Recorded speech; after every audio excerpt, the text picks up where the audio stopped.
Secretary of State Hillary Clinton sought to take responsibility for the attacks on the U.S. consulate in Benghazi, Libya, on September 11 in a series of interviews on Monday. "I take responsibility for what happened on September 11, Clinton told CNN Monday after arriving in Lima, Peru, for a visit. The series of interviews with U.S. television networks were Clinton's most direct comments on the deadly attack, which killed U.S. Ambassador Christopher Stevens and 3 other Americans. Clinton insisted President Barack Obama and Vice President Joe Biden are not involved in security decisions. "Thank you for trying verbose. This recording will go away once the product has been purchased. I want to avoid some kind of political gotcha," she told CNN. Speaking with CBS News correspondent Margaret Brennan, Clinton expressed personal regret for Stevens' death. "Nobody wants to get answers more than I do," Clinton said. "These were people who I care deeply about. I knew Chris Stevens. I asked him personally to be in Benghazi during the revolution. I personally nominated him to be ambassador because I couldn't think of a better person to represent the United States, somebody who understood what was at stake for Libya, what was at thank you for trying verbose. This recording will go away once the product has been purchased. Stake for U.S. I saw how these revolutions could be so positive or hijacked. He understood that. He was instrumental in working with Libyans. I care deeply about what happened that night." Since the September 11 attack, the State Department has come under intense scrutiny from Republicans over how it handled security at the consulate in Benghazi in the months before the attacks. In a hearing held by the Republican-led House Oversight and Government Reform Committee last week, Eric Nordstrom, the former regional chief security officer for the State Department, told the committee his pleas for more "thank you for trying verbose. This recording will go away once the product has been purchased.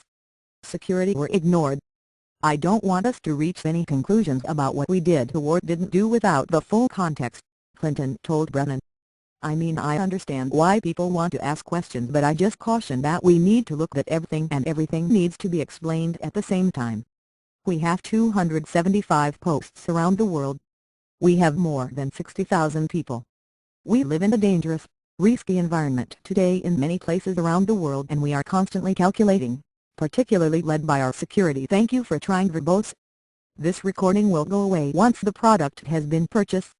Professionals, about what needs to be done, where assets need to be." Republicans have accused some in the Obama administration of misleading Americans on the nature of the attack, initially blaming the violence on an anti-Muslim movie that went viral online and inflamed protests in the Middle East. That explanation has since been discarded, and the administration acknowledges it was a well-organized terrorist attack. The United Nations Ambassador Susan Rice's comments on Face the Nation, 5 days after the attack, that there was no indication from U.S. intelligence that the attack was planned in advance. "Thank you for trying verbose. This recording will go away once the product has been purchased," have been particularly panned by critics. But Clinton said Rice had the same information that everyone got, and I think she very clearly said, "Here's what we know now, but this is going to change." "I have to say, I know there's been a lot of attention paid to who said what when, but I think what happened is more important. We were attacked and 4 brave Americans were killed. Everybody in the administration has tried to say what we knew at the time, with the caveat that we would learn more. Thank you for trying verbose. This recording will go away once the product has been purchased. And that's what's happened. I think it's part of what the fog of war causes." In a statement, U.S. Senators John McCain R. Arizona, Lindsey Graham R.S.C. and Kelly Ayotte R.N.H. said Clinton's acceptance of responsibility was a laudable gesture, but said President Obama bears full responsibility for both the security failures leading up to the attack and for how it was initially portrayed by administration officials.